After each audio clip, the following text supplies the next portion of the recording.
దీన్ని water spinach అంటారు.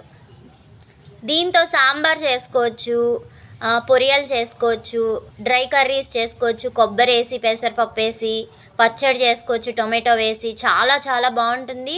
కొలెస్ట్రాల్కి, బీపీకి, షుగర్కి వాళ్ళకి చాలా మంచిది ఆకుకూర. దీన్ని పొన్నగంటి కూర అంటారు.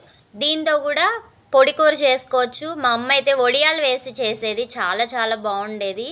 కొంచెం ఇంగు తిరగమూత అది వేసి చాలా బాగుంటుంది. ఇది కూడా చాలా మంచిది. పచ్చడికి కూడా చేసుకుంటారు. పులుసు.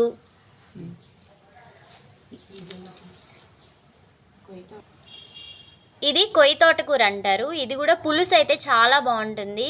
పచ్చడి కూడా చాలా బాగుంటుంది. రోటి పచ్చడి చేస్తే చాలా బాగుంటుంది. పప్పు.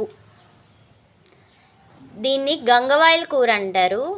ఇది పచ్చడి చాలా చాలా బాగుంటుంది. పులుసు అయితే అసలు మళ్ళీ మళ్ళీ తింటారు, చాలా బాగుంటుంది. పప్పు చేసుకుంటారు, చాలా బాగుంటుంది. దయచేసి వీడియోని షేర్ చేయండి, సబ్స్క్రైబ్ చేసుకోండి. Thank you.